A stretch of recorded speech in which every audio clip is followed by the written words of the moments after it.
A inteligência artificial tem trazido diversos benefícios para a sociedade. Diagnósticos de saúde mais assertivos, previsões de tempo que ajudam os produtores agrícolas no manejo das suas lavouras e maior eficiência nas linhas de produção são alguns dos exemplos mais conhecidos. No entanto, à medida que passa a ser utilizada também para identificar suspeitos, decidir sobre concessão de crédito ou selecionar candidatos para uma vaga, essa tecnologia gera riscos de decisões preconceituosas, incorretas e sem as devidas explicações. Mas como as empresas, os governos e a sociedade em geral podem fazer para gerenciar isso? Oi, pessoal, Sérgio Hart aqui da Cena Digital e mais um vídeo da série Transformação Digital Brasil em Cena. Hoje a gente vai conversar com a doutora Ana Frazão Vieira de Mello, membro da comissão que está elaborando o anteprojeto do Marco da Inteligência Artificial.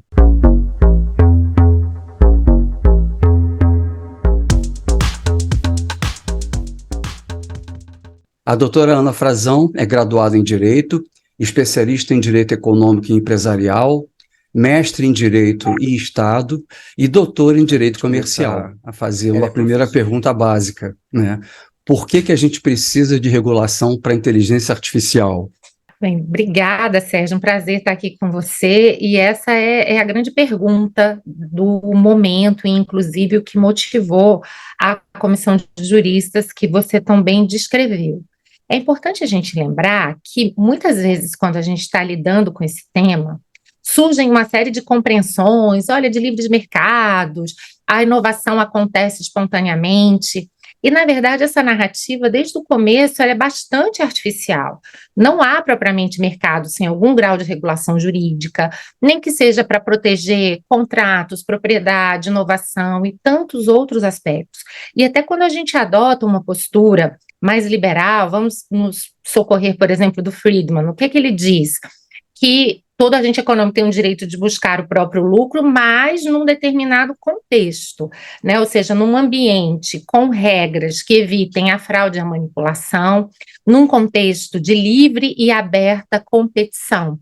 Então, isso já mostra claramente que a gente sempre vai precisar de algum grau de regulação, nem que seja para assegurar esse jogo competitivo pelo mérito, nem que seja para evitar fraude, manipulação. E quando a gente vai também para a teoria econômica, mesmo a teoria econômica que é a mais utilizada pelo liberalismo, a gente vai perceber que, às vezes, as intervenções na economia, as atividades empresariais, elas geram inúmeras externalidades negativas, ou seja, danos para a sociedade, para terceiros, para consumidores, que não são internalizados por esses agentes econômicos. Há inúmeras falhas de mercado que justificam também a regulação. Quando a gente pensa, por exemplo, em inteligência artificial, duas delas saltam aos olhos. Poder de mercado de muitos dos agentes que desenvolvem e aplicam essas tecnologias e a assimetria informacional, porque muitas vezes os usuários que estão sendo submetidos a esses sistemas não têm a menor ideia de como esses sistemas funcionam, de quais são os impactos para as suas vidas e tantas outras coisas. Então, de uma maneira assim muito geral e panorâmica, eu estou aqui procurando mostrar que, de fato, como regra, qualquer atividade econômica que gera risco, que gera externalidade negativa, ela precisa ter alguma regulação que enderece minimamente esses riscos e essas externalidades.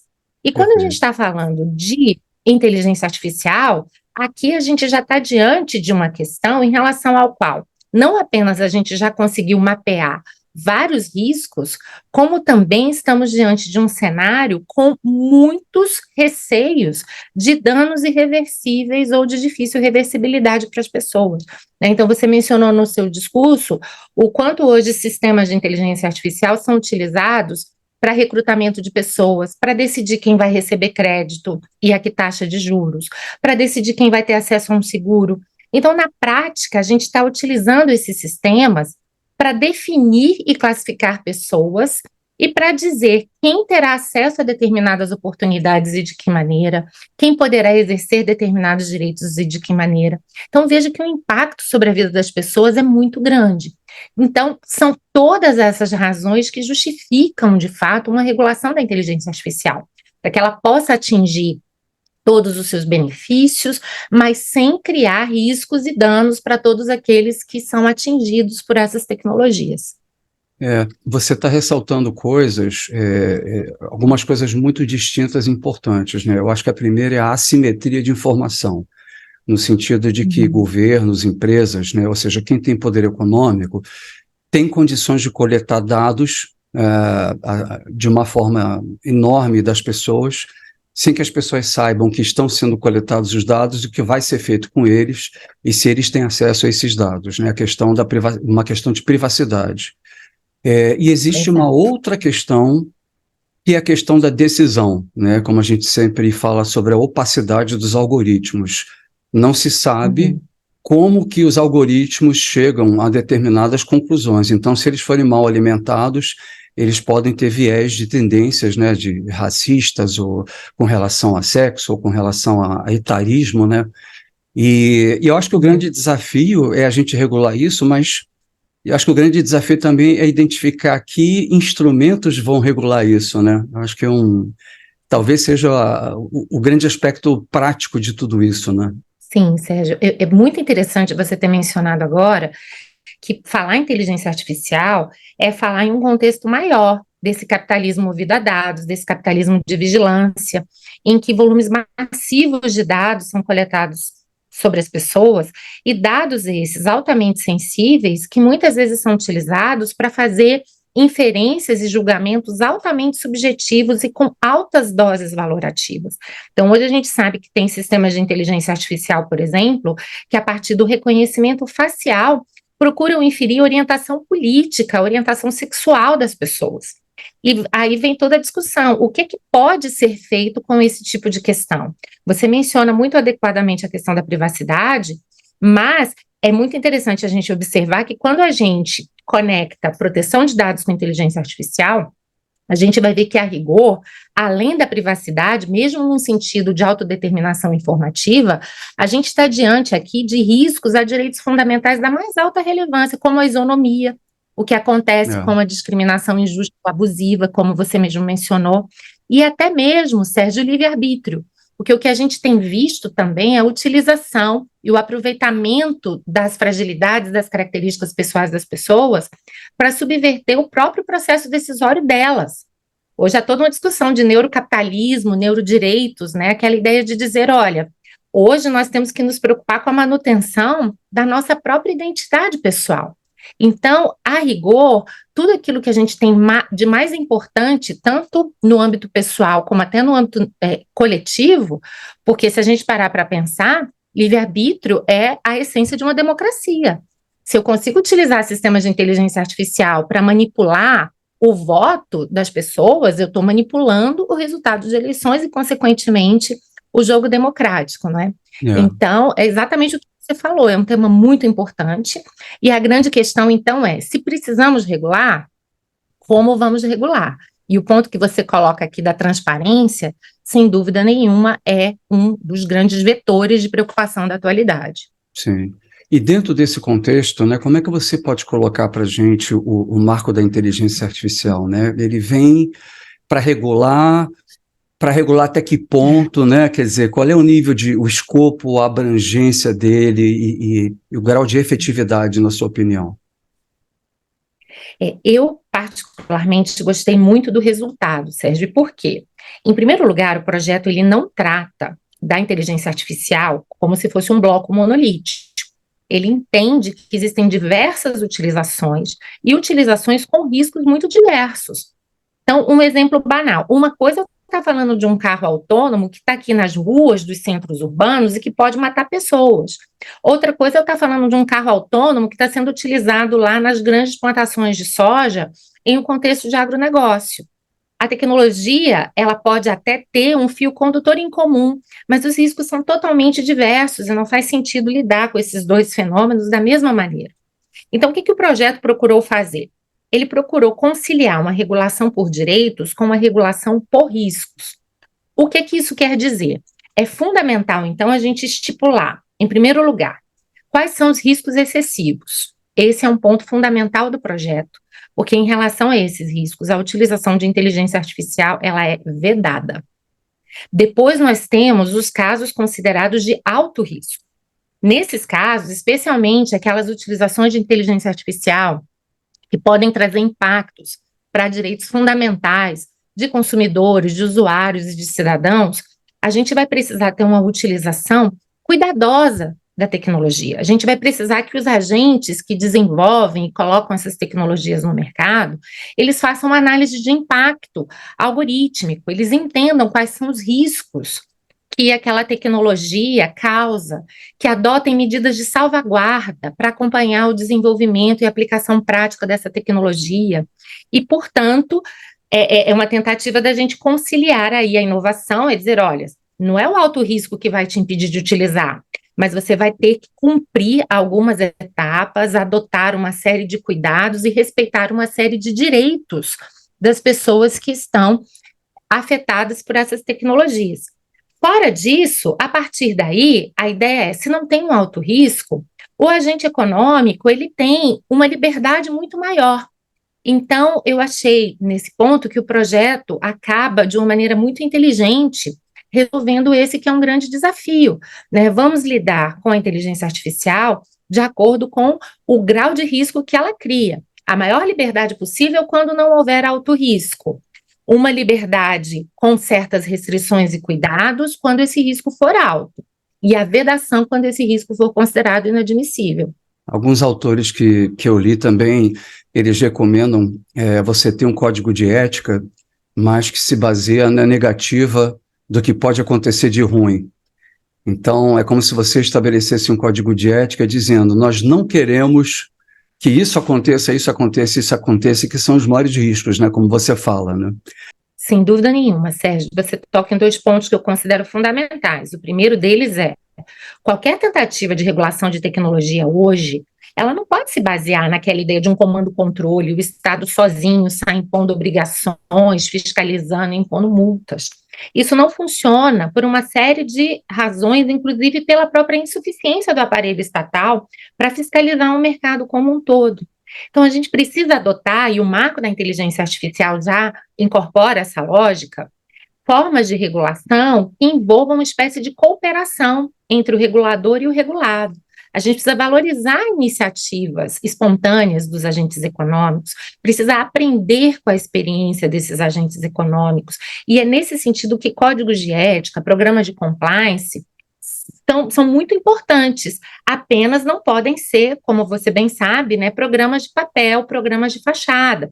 E daí a importância também de uma conexão, de um diálogo direto, de uma possibilidade de fiscalização, não é pelo poder público. E dito isso, o grande desafio é exatamente como é que a gente vai resolver alguns problemas prioritários. E veja, Sérgio, que embora a questão não seja simples, e ela não é, a impressão que a gente tem, até a partir de alguns casos famosos do mundo, é de que, em muitos casos, sistemas de inteligência artificial têm sido colocados no mercado sem nenhum cuidado. Então, é como se esses agentes econômicos não estivessem fazendo nem aquele beabá. A gente vai precisar avançar muito para começar a discutir qual é o grau ideal de obrigações que devem ser cumpridas. Um exemplo que eu acho muito interessante, aqueles que assistiram o filme Coded Bias perceberam os efeitos nefastos que os sistemas de reconhecimento facial trouxeram, por exemplo, em Londres e em diversos países, porque eles não funcionavam com cidadãos que não fossem homens brancos, ou seja, o sistema era treinado e tinha uma acuidade excelente com homens brancos, mas aí quando era utilizado com mulheres já diminuía a acuidade, com negros e pessoas de outras, né, etnias também. Exato. E aí a grande questão é, mas diante de uma sociedade que é tão diversificada, é razoável que um agente econômico desenvolva um sistema tendo a base de dados, digamos assim, uma base de dados que priorize apenas o homem branco? Eu não preciso de um programa de compliance extremamente complexo e sofisticado para chegar à conclusão, olha, isso é o básico, né? Os dados precisam representar minimamente aqueles que serão atingidos pelo sistema de inteligência artificial. Então, eu acho importante também a gente fazer esses reparos, porque às vezes na discussão contra a regulação parece que o que a gente está querendo são obrigações inatingíveis desses agentes econômicos, e em muitos casos o que a gente quer é o básico. Fala, olha, você pensou nos riscos do seu sistema? Você pensou minimamente se a sua base de dados ela é representativa diante das funções do sistema de inteligência artificial? Né? Então, só chamar a atenção para o fato de que, olha, agentes econômicos precisam sim pensar nesses riscos, precisam sim pensar nesses efeitos, precisam sim pensar nos direitos daqueles que são afetados por essas tecnologias. Então, isso já desloca um pouco o curso das coisas, né? É verdade. Agora, a gente, quando conversou anteriormente, né, a gente falou um pouco sobre os princípios, né, dessa regulação, e você tinha falado uma coisa muito interessante. Explica para a gente, para o pessoal, o que é o princípio da precaução. Essa é uma excelente questão, Sérgio, porque também ela tem a ver com aquele que é um dos grandes dilemas da regulação da tecnologia num sentido amplo, ou seja, não só a inteligência artificial. Qual é o momento da regulação? Porque o que a gente tem visto é o seguinte: existe uma assimetria informacional muito grande em relação ao avanço da ciência e da tecnologia. Se a gente for esperar ter evidências robustas a respeito de determinados fenômenos ou tecnologias para regular, a gente não vai regular nunca, até porque a própria tecnologia está em constante movimento. Se a gente espera também demais, isso também não quer dizer que a gente vai regular sem nenhum conhecimento, né? Mas uma coisa é certa: entre os riscos de uma regulação precipitada e os riscos de uma regulação tardia, a gente vai ter que encontrar aqui um ponto de equilíbrio. E veja que os riscos de uma regulação tardia são também muito altos, porque, em primeiro lugar, os danos decorrentes daquela tecnologia podem ser irreversíveis ou de difícil reversibilidade. E a gente ainda tem um problema de dependência de trajetória, né? Se é uma tecnologia que passa a ser vastamente utilizada por países e populações durante um certo tempo, mudar aquilo ali é sempre algo muito complicado. E aí que entra a ideia do princípio da precaução. Por quê? Teses mais conservadoras a respeito da regulação entendem que você só pode regular algo se você puder mapear antecipadamente os riscos decorrentes da utilização desse algo. E é nesse sentido que a regulação será uma resposta para esses riscos que foram mapeados. A grande questão é, com tecnologias de ponta, isso jamais é possível, ou em alguns casos será realmente impossível. Eu nunca terei um grau suficiente de conhecimento científico para mapear todos os riscos. E em muitos casos eu estarei lidando, inclusive, com incertezas, com questões que não podem ser nem mesmo previstas. Eu desconheço hoje que eu desconheço, né? Que é o que nós chamamos hoje a incerteza radical. E não é por isso que eu vou permitir que a postura diante dessas incertezas é necessariamente um recuo. A rigor, Sérgio, esse é um problema que também é enfrentado por outras áreas, como, por exemplo, o direito ambiental, que há muito tempo adota o princípio da precaução, é dizer, existe o princípio da prevenção para aqueles riscos já conhecidos, baseados em evidências científicas, mas, para além disso, em algumas searas eu preciso utilizar o princípio da precaução. Eu posso até não ter evidências robustas naquele sentido, mas o bem que eu tenho é tão precioso que eu não posso nem mesmo cogitar de que haja a possibilidade de um risco. Então, às vezes, com base em evidências que são especulativas, incipientes, mesmo sem tanta robustez científica, aquilo terá que ser considerado suficiente para justificar a regulação. É algo semelhante o que acontece nas discussões de tecnologia. E é por isso que o projeto, ao meu ver, de uma maneira muito feliz, quando ele vai falar lá das avaliações de impacto algorítmico, ele diz, olha, para além das evidências científicas que existem hoje, evidências robustas que nos permitem mapear os riscos de uma maneira mais adequada, os agentes também terão que considerar, em observância ao princípio da precaução, evidências especulativas, evidências incipientes, evidências ainda não tão robustas, sempre que os danos decorrentes da utilização daquela tecnologia forem graves, de uma tal proporção que justifique, às vezes, um cuidado maior. Então, é nesse sentido que a gente fala da precaução, né? Algo que se insere num contexto de incertezas radicais, que muitas vezes é o cenário no qual a gente lida ao tratar de questões tão delicadas como a sensação que eu tenho como leigo, né, do direito, mas olhando o que está acontecendo ao redor também, é que hoje, para você regular um assunto como esse, né, alguns autores falam que hoje em dia você precisa ter não só uma pessoa do jurídico, mas você precisa ter um especialista em ética e um engenheiro de computação, um engenheiro de dados. Por quê? Porque existem algumas definições éticas, hoje, que você entra no mérito, né, que talvez não estejam nem ainda sendo observadas pelo direito. Por exemplo, o que é privacidade? E quando você olha a questão da ética aplicada à tecnologia, a privacidade é você saber o que está sendo feito com o seu dado, você ter a capacidade de autorizar ou não que façam alguma coisa com os teus dados, você ter a capacidade de alterar os dados onde quer que eles estejam, que eles são seus, e por último, a capacidade de você fornecer esses dados se você quiser.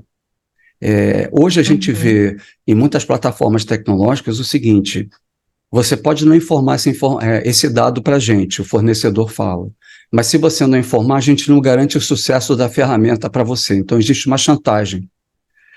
Então, o conceito de privacidade, o conceito de justiça, ele está chegando às raias da ética, quase que filosófica, para você transformar isso depois em uma implementação técnica ou jurídica.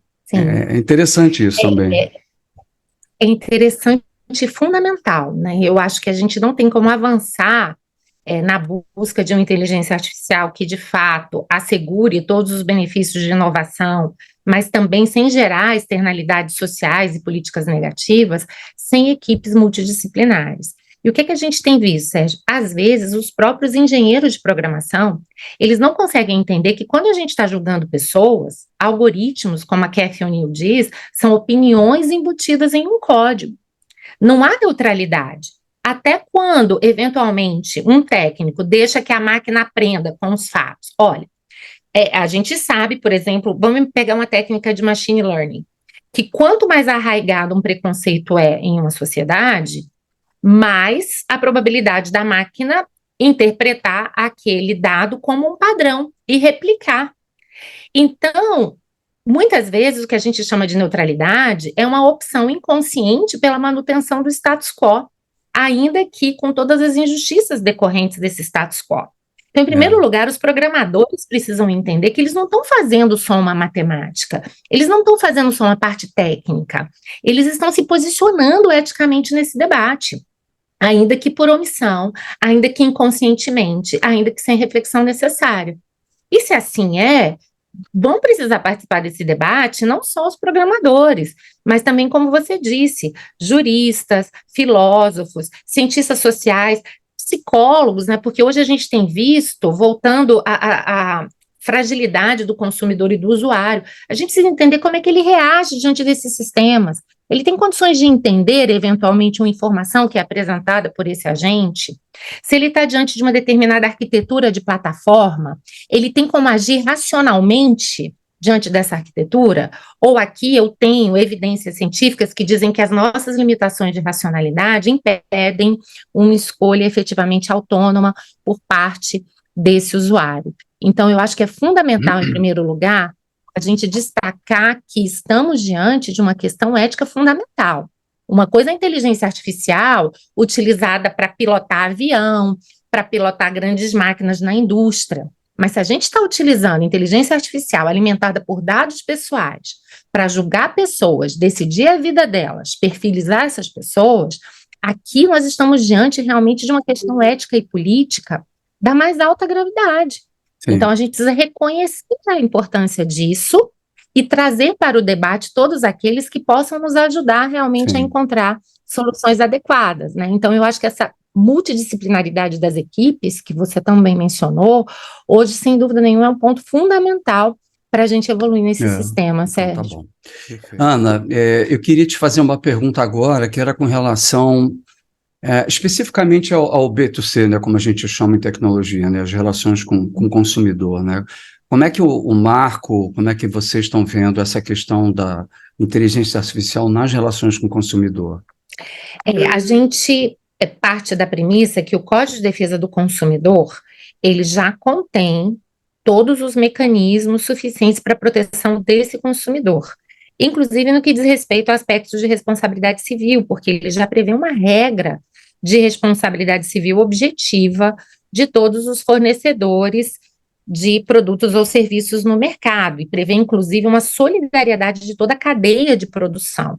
E, então, sempre se partiu da premissa de que essa regra, ela é adequada, ela é suficiente para proteger o consumidor em todas as searas, então é só uma questão da gente adaptar, né? O que se buscou aqui foi, sem prejuízo de em nenhum momento conflitar com essa regra que é adequada, simplesmente densificar alguns dos conceitos que são importantes também, até para a gente saber o que é uma responsabilidade objetiva e o que é que não é uma responsabilidade objetiva. Então, agora fica muito claro também, até pelo regime de categorização pelos riscos, quais são os deveres imputados a esses agentes, né, Sérgio? Porque a gente sabe que essas discussões de responsabilidade civil, elas podem ser muito delicadas, né? Mesmo a responsabilidade civil objetiva, ela não é a responsabilidade pelo risco do mundo, né?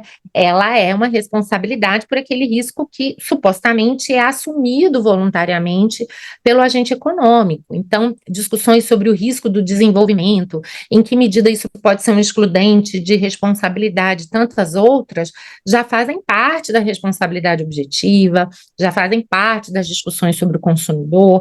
Então, o marco, ele procura, na verdade, agregar alguns elementos a essa discussão, mas sem desconfigurar, muito pelo contrário, né? A ideia foi realmente vamos deixar toda a proteção do consumidor que já existe, tal como está, porque ela é muito boa e adequada para lidar também com todos esses desafios. Entendi. Você tinha também mencionado duas expressões que eu achei muito interessantes, eu queria que você compartilhasse com o pessoal. O que é a culpa em eligendo e culpa em vigilando? Essas expressões eu mencionei num artigo que eu escrevi, Sérgio, mas aí num tema específico, que era a responsabilidade civil de executivos, né, administradores de sociedades empresárias, que se utilizam ou têm se utilizado de sistemas de inteligência artificial em suas decisões corporativas. E a gente tem visto isso acontecer com muita frequência, seja em precificação, contratação, decisões de investimento. E aí fica aquela questão, bom, mas o executivo, um conselho de administração, por exemplo, um diretor, ele tomou a decisão tal porque ele foi aconselhado por um sistema de inteligência artificial a fazer daquela maneira. Em que medida, então, ele responde ou não?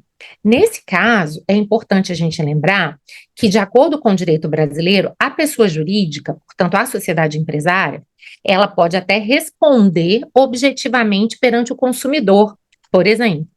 Mas o administrador, pessoa física, o regime de responsabilidade dele é subjetiva. Ou seja, a gente precisa comprovar que ele causou aquele dano com culpa ou dolo. Então, essa é uma premissa importante para entender esses conceitos, né? Quando eu quis avançar nesse tema, foi para dizer o seguinte: olha, quando um administrador delega uma decisão empresarial importante para um sistema de inteligência artificial, isso não pode ser uma irresponsabilidade organizada. E, mesmo pela lógica da responsabilidade subjetiva, eu vou poder avaliar aqui duas importantes projeções da culpa, ou seja, da reprovabilidade desse ato. A primeira delas seria a culpa em eligendo. Se eu quero me utilizar de um sistema de inteligência artificial para melhorar a qualidade das minhas decisões, eu tenho um ônus de escolher bem. Eu preciso saber quem é esse fornecedor, quais são as características essenciais. Esse sistema não pode ser uma black box, porque senão eu estou fazendo um cheque em branco, e essa não é uma conduta considerada responsável ou mesmo compatível ao dever de diligência. Ao mesmo tempo, nós sabemos que esses sistemas, especialmente quando a gente utiliza métodos mais sofisticados de inteligência artificial, o sistema se modifica com o tempo. Então, não adianta eu ter escolhido bem, eu tenho também que supervisionar, que acompanhar, que monitorar os resultados, exatamente para assegurar que está tudo saindo dentro dos conformes, como se diz aí. Essa é a chamada culpa in vigilando. É quando um agente que precisa monitorar a execução de uma determinada política, ele acaba não o fazendo. Então, quando a gente junta essas duas coisas, basicamente, qual é a conclusão? É dizer, olha, administradores de sociedades empresárias, fiquem atentos. A inteligência artificial vem para ajudar a nossa vida, mas não dá simplesmente para você delegar decisões da mais alta importância para esse sistema sem ter cuidado no que diz respeito à escolha e ao monitoramento. Essencialmente, você está dando 2 recados. Primeiro, empresário, você tem responsabilidade na escolha. E segundo, Exato. empresário, você tem responsabilidade no acompanhamento da eficácia dessa ferramenta. Exatamente, Sérgio, né? E vale lembrar, inclusive, que é também um princípio fundamental do direito societário, que os administradores de sociedades empresárias, eles têm um dever fiduciário básico, que é o dever de diligência. Então, a culpa em eligendo e a culpa em vigilando são parâmetros para a gente dizer, olha, aqui ele não foi diligente. Se ele simplesmente delega, sem ter tomado cuidado com essa escolha, ou sem ter tomado os cuidados devidos no acompanhamento da execução do sistema, a gente vai poder dizer que ele viola, sim, esse dever de diligência. E a última pergunta que eu queria te fazer com relação ao marco é o seguinte: qual é o estágio que esse processo se encontra hoje, né? É uma boa pergunta, Sérgio, eu não saberia te dizer especificamente. O que eu posso te dizer a comissão, ela concluiu os trabalhos dela no final do ano. Tá. Já concluiu, então o anteprojeto já existe, toda a sociedade, inclusive é um anteprojeto que está disponível para o público. A comissão ofereceu não apenas o projeto, como ela fez uma consolidação de todas as audiências públicas, todos os seminários, porque o percurso foi também muito rico, houve inclusive a participação intensa da academia, de setores do mercado, pessoas também que trouxeram experiências internacionais, vários speakers, né, estrangeiros que participaram dos debates. Então, está tudo isso consolidado. E a partir de agora, a gente parte da premissa de que o projeto vai seguir os trâmites junto ao parlamento, né? Tivemos um ano relativamente movimentado aí com outros assuntos, né, Sérgio, inclusive de ordem política.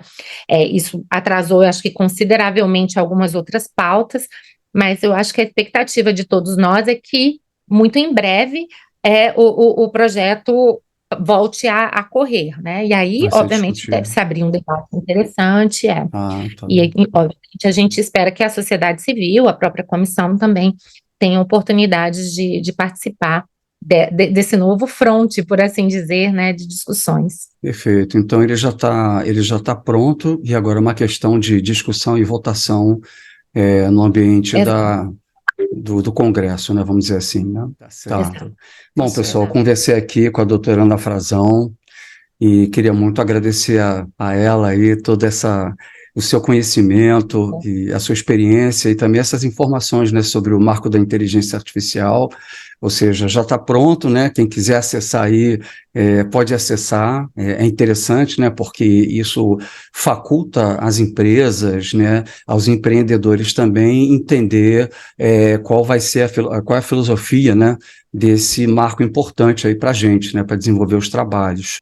Por favor. Eu queria só falar uma última coisinha. Claro. Eu convido, inclusive, os empresários e a todos a olharem para esse marco também, sem preconceitos e percebendo o potencial que o marco tem, inclusive de oferecer segurança jurídica, Sérgio, porque esse é um ponto muito interessante. Muitas vezes os empresários falam, mas é melhor não ter regulação. Mas a inexistência de regulação, ela gera problemas. A gente mencionou, por exemplo, que o Código de Defesa do Consumidor, ele já prevê uma regra de responsabilidade objetiva por danos causados ao consumidor. Há vários outros diplomas, de maneira genérica, podem, na verdade, imputar grandes responsabilidades a desenvolvedores de inteligência artificial. Então, quando a gente tem um projeto como esses agentes deixam de estar num vácuo. Eles sabem, de uma maneira mais consistente, qual é o regime jurídico que se aplicará a eles vão poder se planejar, eles vão poder adotar estratégias de pesquisa, de desenvolvimento, de investimento com base nisso. E ao nosso ver, esses pontos são também pontos muito positivos e que ajudam a superar um pouco aquela ideia de que, olha, toda regulação atrapalha. Não. É claro que a regulação traz alguns cuidados, pode trazer alguns ônus, mas ela também traz muitos benefícios, e o marco foi pensado também a partir desse prisma. Perfeito. Então, é só um último ponto, né, que eu achei importante aqui para enfatizar para o seu público. Certíssimo. Mais uma vez aí, conversando com a doutora Ana Frazão, que nos deu uma aula aqui sobre o marco da inteligência artificial e a importância de se legislar sobre tecnologia, né? Realmente concordo inteiramente com você, né? Quando isso começa a permear a sociedade, as pessoas, os cidadãos e os consumidores, a gente tem que tomar certas atitudes aí. Muito obrigado, doutora Ana, e até o próximo vídeo aí. Tchau, tchau.